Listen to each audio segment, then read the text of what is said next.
नमस्कार दोस्तों, मेरा नाम है नितिन शर्मा। आप देख रहे हैं स्कूल से एसएससी यूट्यूब चैनल। आज की क्लास में हम लोग दुर्गों से रिलेटेड पार्ट नंबर 5 लेके आए हैं। हम लोग आज 5वीं कक्षा में बात करेंगे गागरोन दुर्ग और जो हाड़ौती के जो भी दुर्ग हैं उनके, और इसी क्लास में हम लोग दुर्गों को पूरा कंप्लीट कर लेंगे। यहाँ से मतलब जो भी प्रश्न बनते हैं उनको हम सारों को डिस्कस कर लेंगे। अब अंत में हम लोग एक मैराथन क्लास लेंगे 1-2 दिन में, जिसमें हम लोग पूरा एक ही क्लास में जितना शॉर्ट हो सके उतना दुर्गों को निपटाएंगे, ताकि आप लोगों का जो सीईटी का एग्जाम है उसमें वो आपके लिए हेल्पफुल हो सके।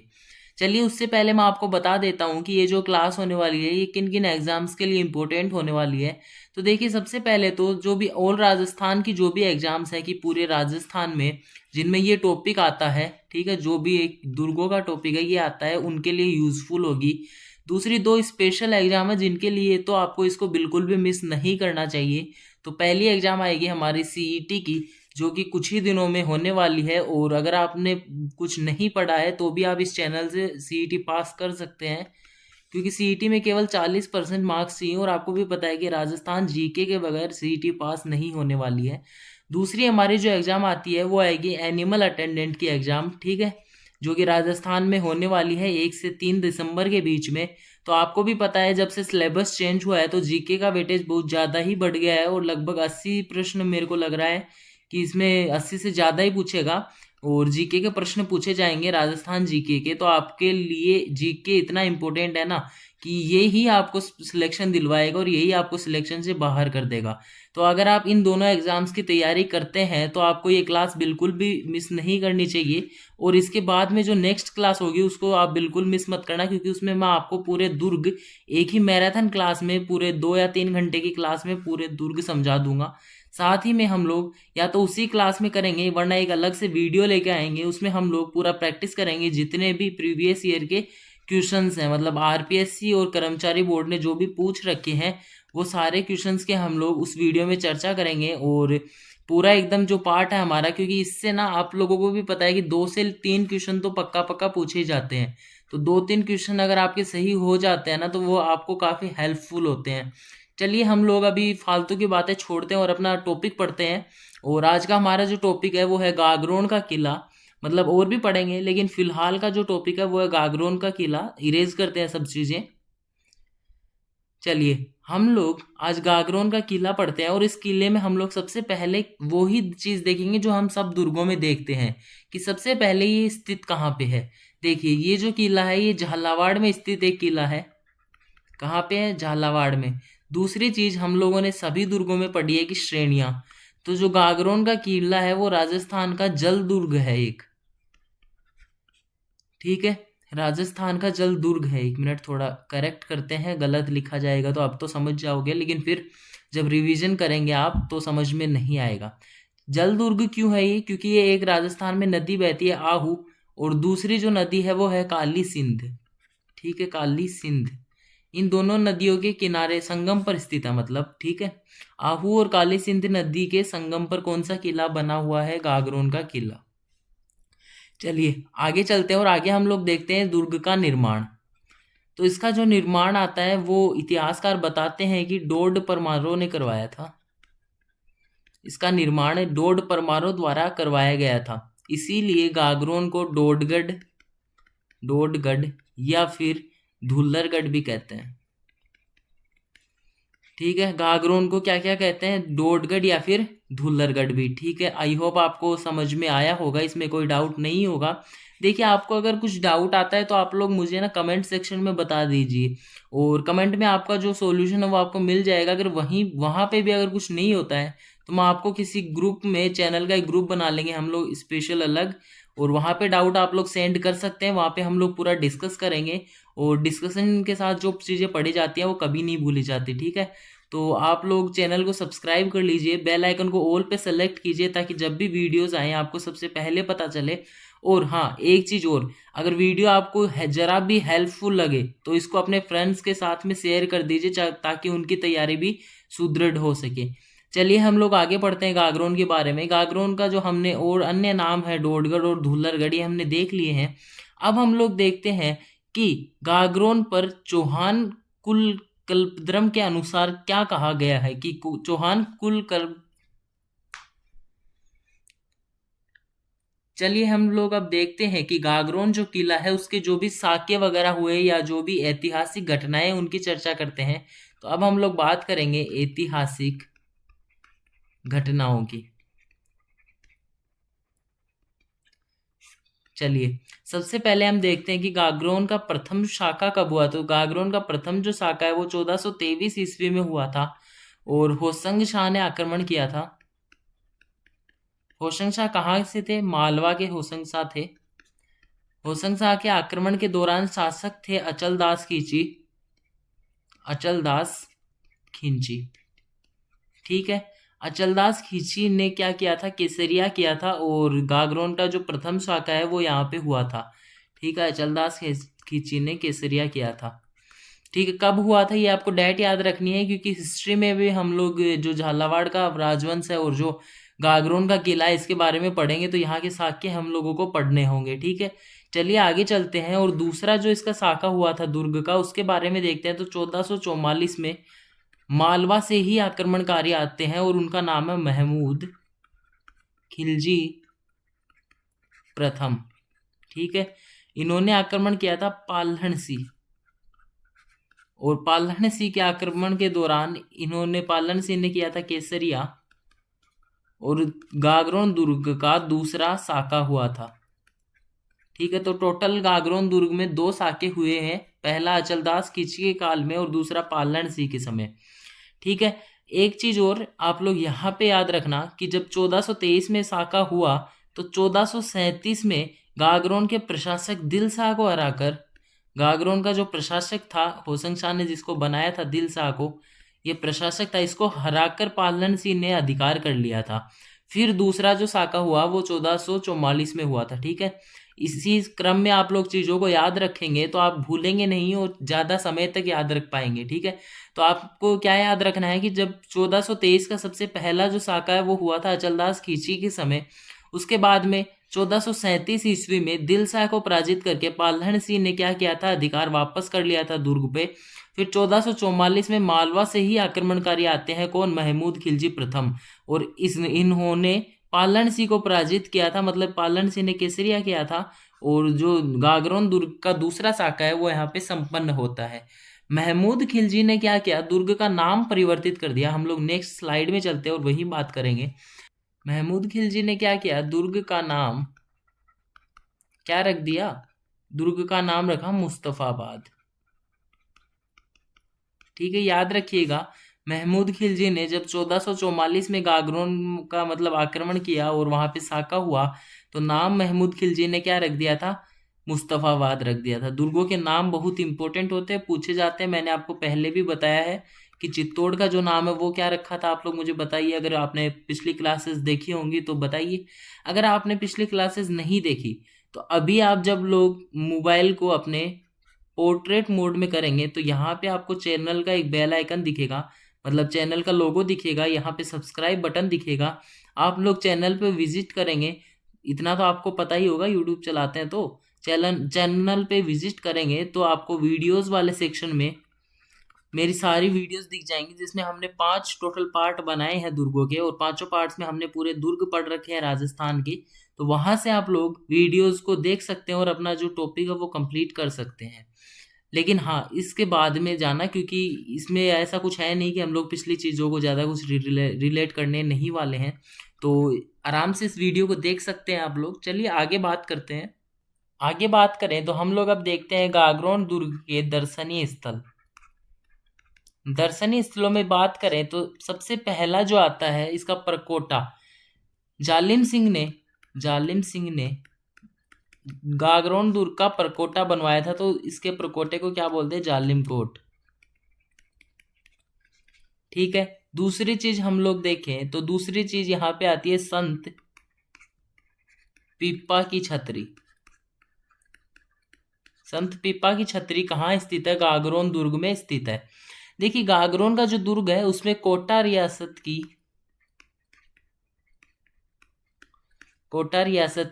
टकसाल स्थित है। टकसाल क्या होती है? टकसाल होती है सिक्के ढालने का यंत्र जो होता है वो।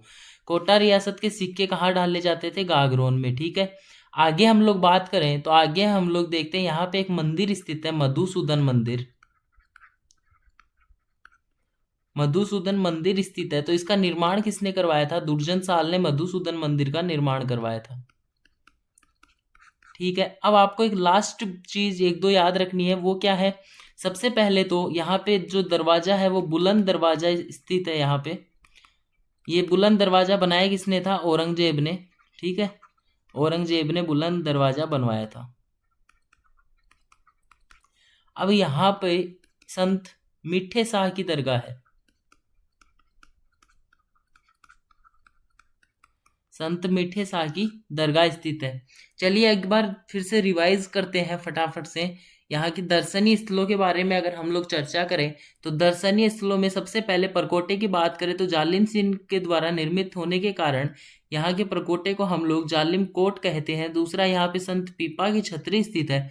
तीसरा बात करें तो कोटा रियासत की सिक्के ढालने की मशीन अर्थात दूसरे शब्दों में बोले तो टकसाल, वो भी गागरोन के दुर्ग में ही स्थित है।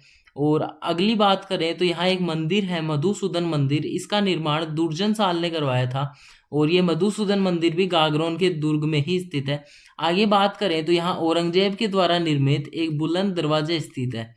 ठीक है, औरंगजेब द्वारा निर्मित बुलंद दरवाजा स्थित है। आगे बात करें तो संत मीठे शाह की दरगाह यहाँ पे स्थित है। मीठे शाह को एक और नाम से जाना जाता है, आप लोग याद कर पा रहे होंगे तो बताइए कमेंट में फटाफट अगर आपको पता हो तो। संत मीठे शाह को हमीदुद्दीन नाम से भी जाना जाता है। ठीक है, याद रखिएगा, हमीदुद्दीन की दरगाह भी पूछ सकता है। तो हम लोग यहाँ तक बात है हमारी वो कंप्लीट होती है। आगे चलते हैं और नेक्स्ट बात करते हैं हम लोग तारागढ़ दुर्ग के बारे में।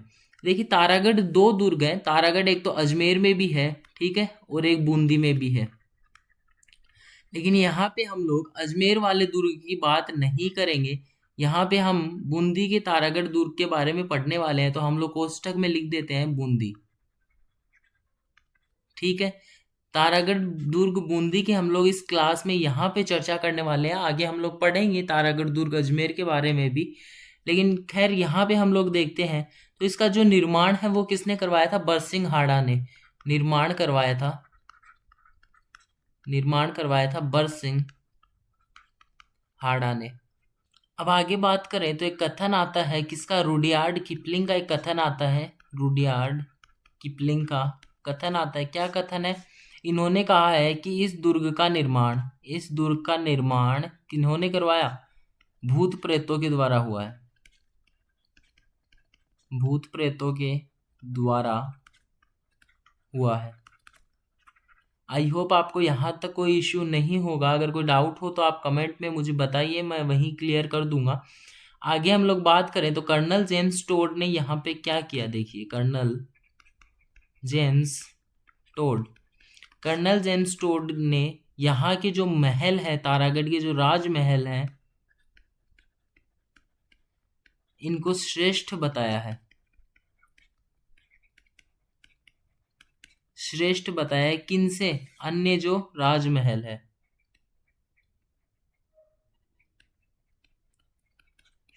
ठीक है, कर्नल जेम्स टोड ने सभी राजमहलों में तारागढ़ के जो राजमहल है उनको क्या बताया है? श्रेष्ठ बताया है। आई थिंक यहाँ तक कोई इश्यू नहीं होगा। हम लोग आगे चलते और देखते हैं यहाँ के जो महल वगैरह है उनके बारे में। तो यहाँ पे पहले तो देखिए जैत सागर और फूल सागर जो जलाशय हैं वो हैं। एक जलाशय है नवल सागर, एक यहाँ पे बुर्ज स्थित है, बुर्ज का नाम है शिकार बुर्ज। आगे बात करें तो यहाँ पे एक तोप रखी हुई है जो कि आपको याद रखनी है। तोप का नाम है गर्भ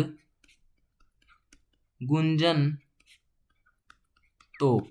ठीक है, याद रखिएगा, जो तोप है उसका क्या नाम है? गर्भ गुंजन तोप। अब मैंने आपको क्या बताया था कि तोप जो है जिनमें अकेली अकेली तोपें हैं उनका नाम आपको याद रखना है। जहां पे 3-4 दे के अगर एक प्रश्न पूछ ले एग्जाम में तो वो आंसर मेहरानगढ़ ही होगा। ठीक है, याद रखिएगा। आगे चलते हैं, नेक्स्ट स्लाइड में हम लोग बात करते हैं। नेक्स्ट स्लाइड में हम लोग क्या बात करेंगे?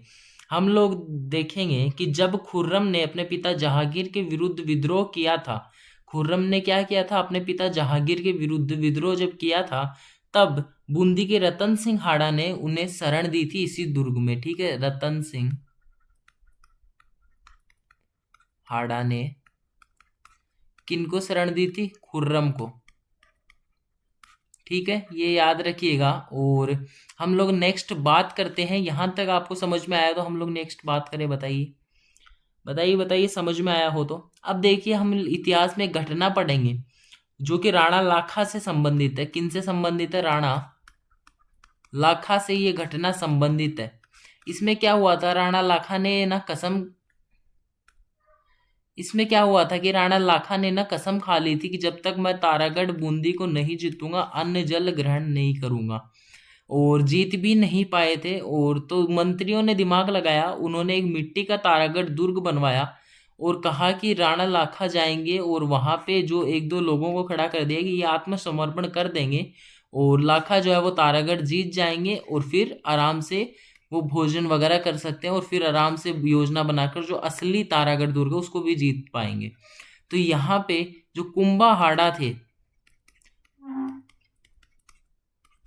कुंभा थे उनको भी यहाँ खड़ा किया गया था। वो भी तारागढ़ जो बूंदी के ही थे, हाड़ा नाम से आप समझ गए होंगे, ये भी बूंदी के ही थे। इन्होंने आत्मसमर्पण करने से मना कर दिया था कि मैं अपनी मातृभूमि के लिए आत्मसमर्पण नहीं करूंगा।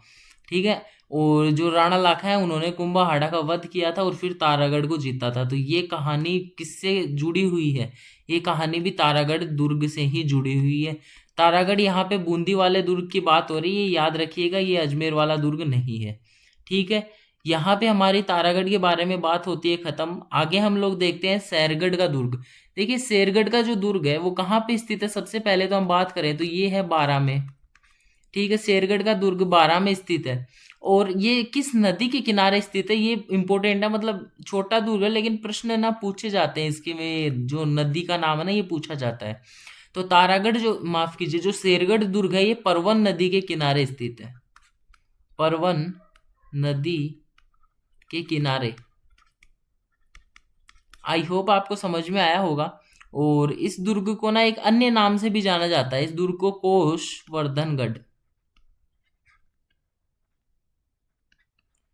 कोषवर्धनगढ़ नाम से भी इस दुर्ग को जाना जाता है। दुर्ग या किला जो भी कहें। किला, देखिए असल में क्या होता है, दुर्ग होता है बड़ा और किला होता है थोड़ा छोटा। लेकिन हम लोग दुर्ग और किले को लगभग बराबर, मतलब एक ही जगह पे यूज करते हैं, तो उसमें कोई इश्यू है नहीं, आप कुछ भी बोलिए। तो इस किले को कोषवर्धनगढ़ के नाम से जाना जाता है। परवन नदी के किनारे स्थित है। और इसका जो निर्माण है वो शेर शाह सूरी ने करवाया था। इसी कारण इसका नाम क्या पड़ा? शेरगढ़। ठीक है, आई होप समझ में आया होगा आपको। और दूसरा जो चीज है वो देखें तो इस किले में ना एक महल स्थित है। इसमें अमीर खां पिंडारी के महल है। अमीर खां पिंडारी के महल इस किले में स्थित है। पिंडारी के महल इस किले में स्थित है।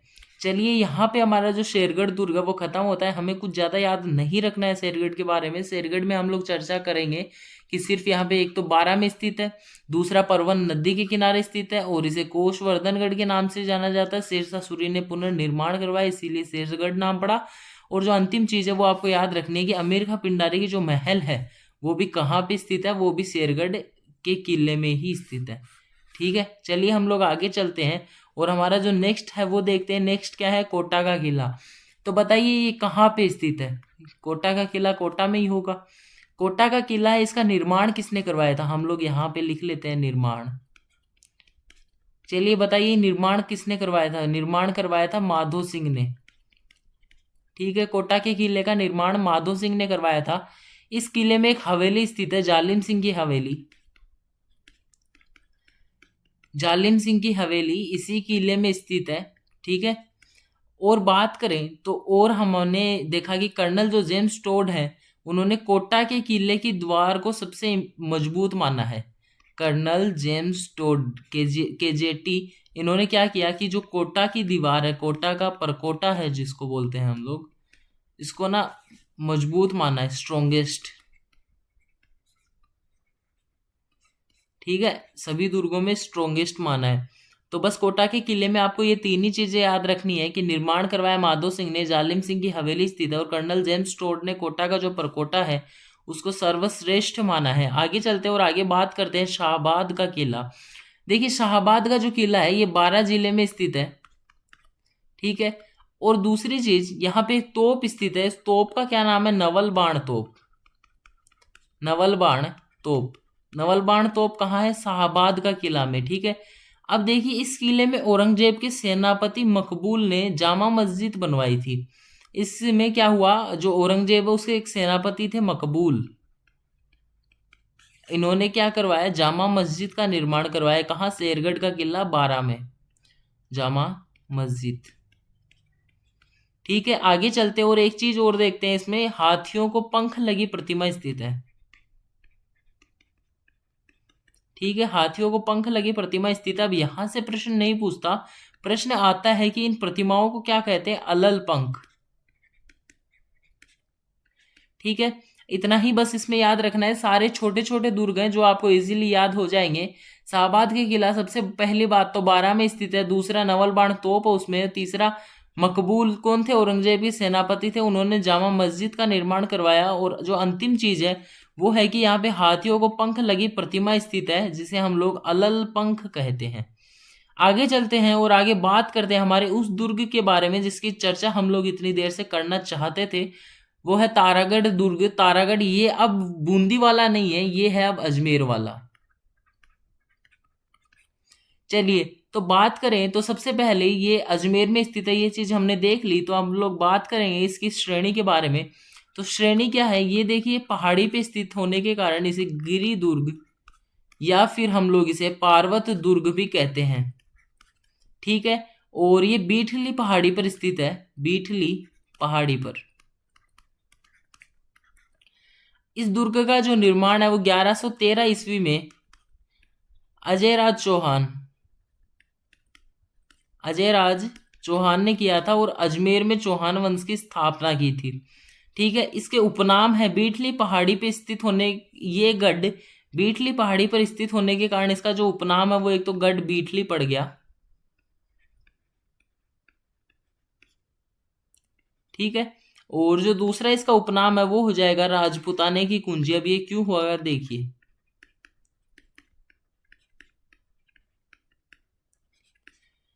देखिए आपने इतिहास में देखा होगा कि जिसके भी हाथ में अजमेर का दुर्ग है वो पूरे राजपुताने पर मतलब शासन करता था, क्योंकि आकृति जो है वो राजस्थान की कुछ इस प्रकार से है। अजमेर यहाँ पे है, अगर यहाँ पे आपने कुछ मतलब किला है आपके पास में, तो आप किसी भी दिशा में समान मतलब जो कंट्रोल है वो स्थापित कर पाएंगे।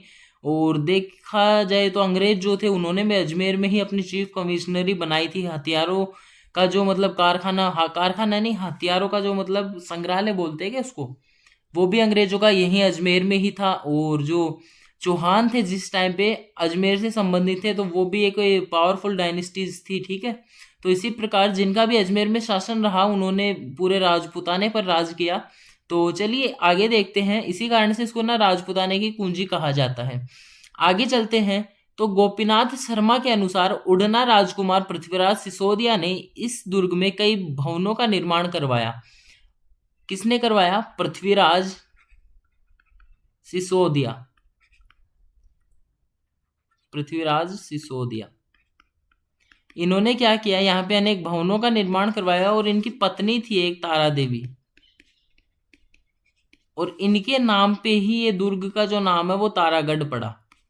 ठीक है, नाम आपको समझ में आया होगा। हम लोग नेक्स्ट स्लाइड में चलते हैं और आगे बात करते हैं कि हरविलास शारदा ने तारागढ़ दुर्ग को भारत का प्राचीनतम गिरि दुर्ग बताया है। ठीक है, प्राचीनतम गिरि दुर्ग किसने?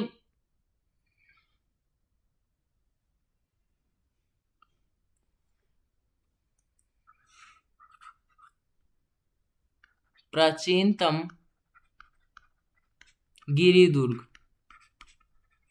किसने बताया? हरविलास शारदा ने।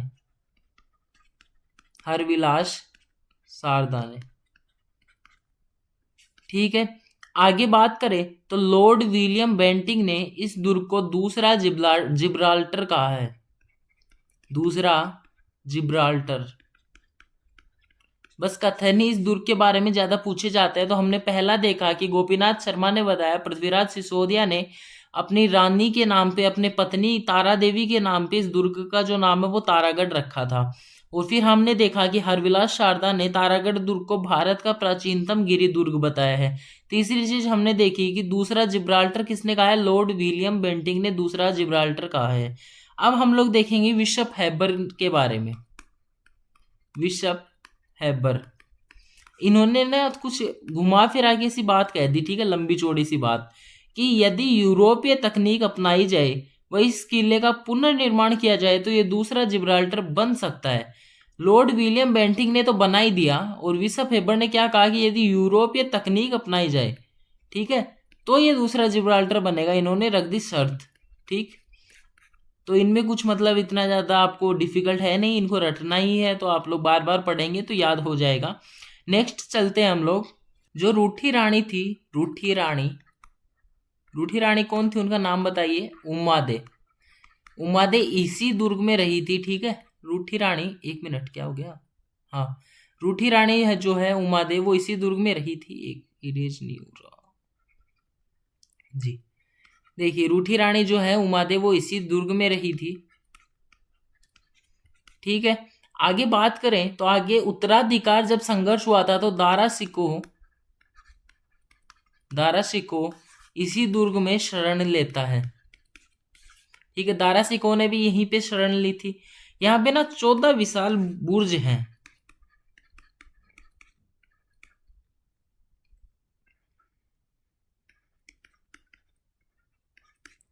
जिनमें से आपको मतलब मैं कुछ नाम बता देता हूँ, एक दो नाम, जैसे बांद्रा,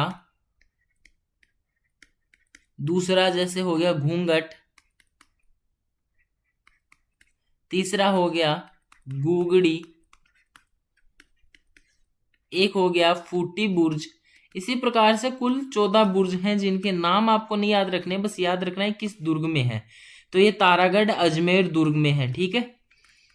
चलिए आगे चलते हैं और आगे बात करते हैं यहाँ पे जो पानी के स्रोत हैं उनके बारे में, पानी के स्रोतों के बारे में आगे देखते हैं। स्लाइड है तो उन्हीं में बात करेंगे, नहीं तो यहीं पे करेंगे।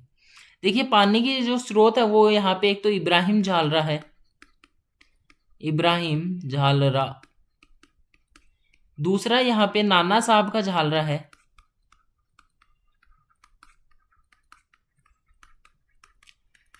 तीसरी जो चीज है, तीसरा यहाँ पे बड़ा झालरा है। और जो अंतिम देखें, अंतिम हमारा चौथे नंबर का, वो है गोल झालरा।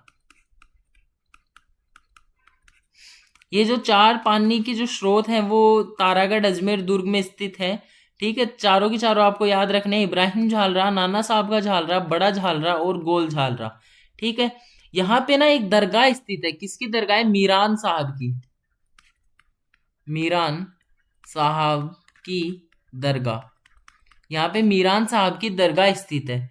एक यहाँ पे मजार है, घोड़े की मजार, जो कि एग्जाम में बहुत बार आती है, प्रश्न पूछे जाते हैं, तो इसको मैं थोड़ा कोष्ठक में बंद करता हूँ, इंपॉर्टेंट लिखता हूँ, ठीक है।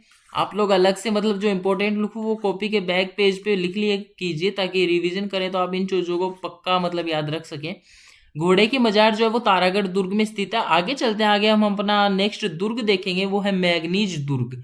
ये दुर्ग भी इतना इंपॉर्टेंट है ना कि पूछे मत, ये भी अजमेर में ही स्थित है, अजमेर में ही स्थित है। पेन का कलर चेंज करते हैं ताकि थोड़ा अलग दिखे।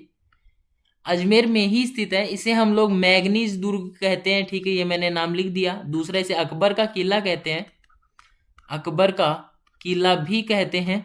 तीसरा इसे हम लोग, तीसरा क्या कहते हैं, एक मिनट, दूसरा मतलब पहला हो गया मैगनीज, नंबरिंग गलत कर दी, इरेज करके आराम से लिखते हैं, ठीक है, ताकि जब नोट्स पढ़ें आप तो आपको फटाफट मतलब रिवाइज हो जाए।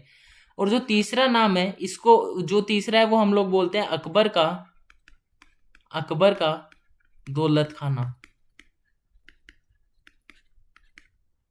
ठीक है। अकबर ने 1571-72 ईस्वी में इस किले का निर्माण करवाया था। 71-72 ईस्वी में इस किले का निर्माण हुआ था।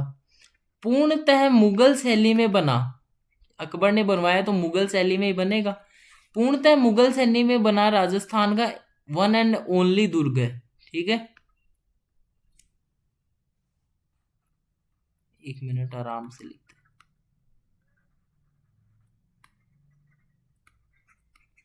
पूर्णतः मुगल शैली में बना भारत का, मतलब भारत का नहीं, माफ कीजिए, राजस्थान का एकमात्र दुर्ग है। निर्माण जो है वो अकबर ने करवाया था 1571-72 ईस्वी में। और जो हल्दी घाटी युद्ध है उसकी रणनीति, जो अंतिम रणनीति है, वो इसी दुर्ग में बनी थी। आगे देखते हैं, हम लोग यहाँ पे लिख देते हैं हल्दी घाटी दुर्ग वाली बात भी। हल्दी घाटी की अंतिम रणनीति यही बनी थी। ठीक है, अब देखिए ये जो किला है इस पर अंग्रेजों ने अधिकार कर लिया और इसे शस्त्रागार में बदल दिया था। शस्त्रागार में इस किले को बदल दिया गया अंग्रेजों के द्वारा। अंग्रेजों ने मैगनीज का जो किला है इस पर अधिकार कर लिया था, तो इसको बदला किसमें? शस्त्रागार में। ठीक है, अंग्रेजों ने बदला, ये भी लिख देते हैं, अंग्रेजों ने शस्त्रागार में बदल दिया। अब इसमें ना वर्तमान में 1908 में राजपूताना म्यूजियम स्थापित किया गया था, वो वर्तमान में अभी भी वही म्यूजियम है। ठीक है, 1908 में राजपूताना म्यूजियम। ठीक है, आई होप आपको समझ में आया होगा। हम लोग नेक्स्ट चलते हैं, नेक्स्ट स्लाइड पे। नेक्स्ट हम लोग पढ़ते हैं टोडगढ़ का किला। टोडगढ़ का जो किला है वो भी कहाँ पे है? वो भी अजमेर में है, और अगर वैसे पूछ ले तो ब्यावर में है। ठीक है, ब्यावर कहाँ पे है? अजमेर में। जो भी ऑप्शन में आए वो आप कर देंगे। ठीक है, टोडगढ़ के किले में कुछ ज्यादा बातें याद रखनी है नहीं। तो पहली बात तो ये, टोड नाम से याद रखिएगा, जो राजस्थान में एकमात्र जो है जिनका नाम हर जगह पे आ जाता है, कर्नल जेम्स टोड ने इसका निर्माण करवाया था। दूसरी चीज बात करें तो गोपाल सिंह खरवा, गोपाल सिंह खरवा व विजय सिंह पथिक, पथिक जी को इसी किले में कैद किया गया था। ठीक है, आई होप आपको समझ में आया होगा। हम लोग नेक्स्ट चलते हैं अपनी स्लाइड पे, और नेक्स्ट हम लोग बात करेंगे नागौर का किला। देखिए, इससे पहले मैं आपको बता दूं कि इसको हम लोग अहिछत्रपुर का किला भी कहते हैं।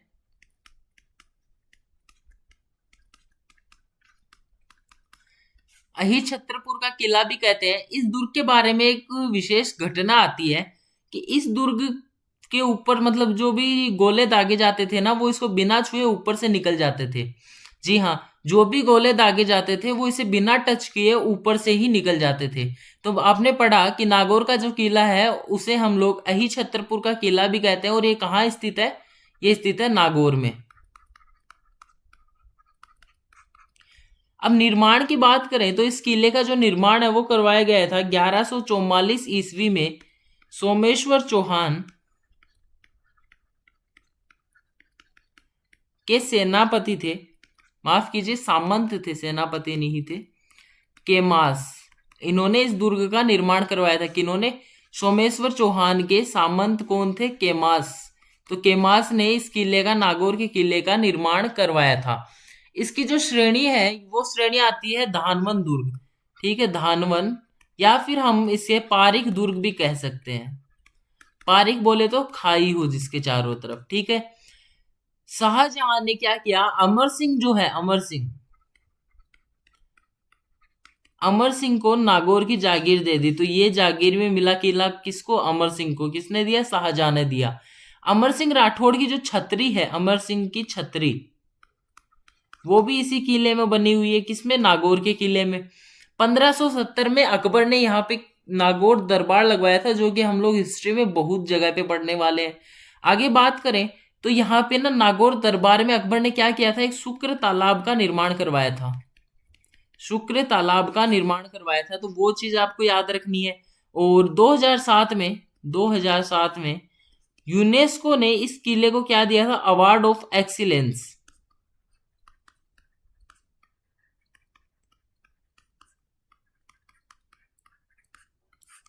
अवार्ड ऑफ एक्सीलेंस दिया था यूनेस्को ने, इस किले को अवार्ड ऑफ एक्सीलेंस दिया था। बस आपको नागौर के किले में यही चीजें याद रखनी है। पहली बात तो ये कि नागौर में है, दूसरा इसे अहिछत्रपुर का किला भी कहते हैं। 1114 में सोमेश्वर चौहान के सामंत केमास ने इसका निर्माण करवाया था। श्रेणी इसकी धानवन या पारिक दुर्ग है, जो नागौर में अकबर ने 1570 ईस्वी में लगवाया था। वो जो नागौर दरबार की बात मैंने की वो 1570 ईस्वी में था। नागौर दरबार लगाया, वहां पे शुक्र तालाब का निर्माण करवाया। अमर सिंह को जो है ये किला उसमें मिला, जागीर में, नाम एकदम अटक जाता है। तो अमर सिंह को जो है ये किला जागीर में मिला। अमर सिंह राठौड़ की छतरी कहाँ पे है? नागौर के किले में। 2007 में इस किले को अवार्ड मिला, अवार्ड ऑफ एक्सीलेंस। चलिए आगे चलते हैं अपनी नेक्स्ट स्लाइड पे। आगे हम लोग बात करते हैं मांडलगढ़ का किला। मांडलगढ़ कहाँ पे स्थित है आप लोगों को पता ही होगा सभी को। एक मिनट, थोड़ा कलर डिफरेंट करते हैं। मांडलगढ़ आप सभी को पता होगा कि भीलवाड़ा में स्थित है। तो किला भी कहाँ हो जाएगा? भीलवाड़ा में हो जाएगा। अब देखिए इसका जो निर्माण है वो किसने करवाया। एक ग्रंथ आता है हमारा वीर विनोद। वीर विनोद, इस ग्रंथ के अनुसार चारणा गुर्जर ने मांड्या भील के नाम पर इस किले का निर्माण करवाया। किसके नाम पर? मांड्या भील। ठीक है, चारणा गुर्जर ने निर्माण करवाया, मांड्या भील के नाम पर करवाया। ये चीज आपको याद रखनी है। टोड के अनुसार, कर्नल जो जेम्स टोड हैं उनके अनुसार बालनोथ सोलंकी ने किले का जीर्णोद्धार करवाया था। बालनोथ सोलंकी, इन्होंने किले का जो है जीर्णोद्धार करवाया था। जीर्णोद्धार। ठीक है, आगे चलते हैं। 1567 में मेवाड़ अभियान के दौरान आसफ खां और वजीर खां ने इसी किले पर अधिकार किया था। आसफ खां और वजीर खां, इन्होंने इसी किले पर अधिकार किया था। ठीक है, अब देखिए एक इंपॉर्टेंट बात आती है। जो 1576 का हल्दी घाटी का युद्ध था, उस युद्ध के लिए अकबर की सेना ने अंतिम जो युद्ध अभ्यास किया था, अंतिम युद्ध अभ्यास, वो इसी किले में किया था। ठीक है, हम नेक्स्ट स्लाइड पे इसके दर्शनीय स्थलों की चर्चा करते हैं, अगर हमने नेक्स्ट स्लाइड डाली हो तो। चलिए, दर्शनीय स्थल में सबसे पहला बात करते हैं ऋषभ देव मंदिर के बारे में। ऋषभ देव मंदिर। दूसरा हमारा जो दर्शनीय स्थल आता है वो किशोर और किशोरी तालाब, दो तालाब है। ठीक है, तीसरा जो बात करें, तीसरा यहां पे आएगा जालेसर व देवसागर तालाब या जलाशय। ठीक है, अब अंतिम जो आता है, अंतिम आएगा मेहता अमरचंद द्वारा निर्मित पाताल तोड़ कुएं। मेहता अमरचंद द्वारा निर्मित पाताल तोड़ कुएं। ठीक है, ये चार चीजें आपको याद रखनी है। सबसे पहले ऋषभ देव मंदिर है, दूसरी चीज किशोर व किशोरी तालाब, तीसरी जालेसर व देवसागर तालाब, चौथा मेहता अमरचंद द्वारा निर्मित पाताल तोड़ कुएं। चलिए आगे चलते और आगे हम लोग बात करते हैं नेक्स्ट हमारे दुर्ग के बारे में, जो है कुचामन का किला। देखिए कुचामन का किला स्थित है नागौर में। कुचामन क्योंकि नागौर में, तो ये किला नागौर में हो जाएगा। अब देखिए ये जो किला है, ये वास्तव में अगर पूछा जाए अब वाले जो जिलों के अकॉर्डिंग, तो ये डीडवाना में आ गया है। ठीक है, डीडवाना मतलब कुचामन जो है वो डीडवाना में शामिल हो गया है। बाकी मुझे नहीं लगता कि नए जिलों से प्रश्न अभी आने वाले हैं साल डेढ़ साल में, तो आपको नागौर ही याद रखना पड़ेगा। और इसका ना उपनाम है, एक उपनाम, इसे हम लोग जागीरी किलों का सिरमौर कहते हैं। जागीरी किलों का सिरमौर। ठीक है, अब देखिए ये क्यों कहा जाता है, ये सुनिए। इसके लिए एक कहावत प्रचलित है कि जो ऐसा किला रानी जाए के पास तो है, रानी जाए के पास तो है, लेकिन ठकुराइन जाए के पास नहीं। मतलब ऐसा किला जो है वो रानी जाए के पास तो होगा, मतलब कि किसी राजकुमार वगैरह के पास, लेकिन ठकुराइन जाए के पास नहीं होगा। ठीक है, ये ही इसकी जो कहावत है वो है, ये आपको याद रखनी है। हम लोगों ने कुचामन के किले के बारे में क्या क्या पढ़ा कि एक तो ये नागौर में स्थित है, दूसरा मतलब डीडवाना में भी अगर ऑप्शन में दे तो वो हो जाएगा, तीसरा जागीरी किलो का इसको सिरमौर कहा जाता है। वैसा क्यों कहा जाता है? क्योंकि इसके पीछे एक कहावत है कि ऐसा किला रानी जाए के पास तो है, लेकिन ठकुराइन जाए के पास नहीं। आगे चलते हैं, आगे बात करते हैं हम लोग दर्शनीय स्थलों के बारे में। दर्शनीय, एक मिनट, दर्शनीय स्थलों के बारे में। देखिए इस किले में सबसे पहले जो चीज आएगी वो आएगी पाताल्या होज और अंधेरी होज। ये दोनों क्या है? देखिए आप लोगों के जो क्षेत्र है उसमें होज को क्या बोलते हैं, बताइए फटाफट से कमेंट में। तो ये दोनों हो जाएंगे पानी के जलाशय। ठीक है, पाताल्या होज और अंधेरी होज हो जाएंगे पानी के जलाशय। तीसरी जो चीज आएगी वो यहाँ पे एक हवा महल स्थित है। ठीक है, हवा महल वो वाला नहीं, जयपुर वाला वो नहीं, अलग हवा महल। चौथा इसमें हाथी टिब्बा है। अब ये चीजें आपको याद रखनी होंगी, इनकी कोई ट्रिक नहीं होती। हम लोग मैराथन क्लास में अगर बात करेंगे कोई ट्रिक बन पाएगी तो हमसे देखेंगे। और देख लेना कि दो तो पानी के तालाब है, पाताल्या होज और अंधेरी होज, तीसरा इसमें हवा महल और चौथा इसमें हाथी टिब्बा स्थित है। आगे बात करें तो कुचामन का जो किला है उसमें जोधपुर रियासत की टकसाल स्थित थी। ठीक है, जोधपुर रियासत की टकसाल थी। हमने पहले ही बात की कि कोटा की जो टकसाल थी वो थी गागरोन में, जोधपुर की जो टकसाल है वो है कुचामन के किले में। और यहाँ पे ना इक्तिसिंधा नामक सिक्के डाले जाते थे।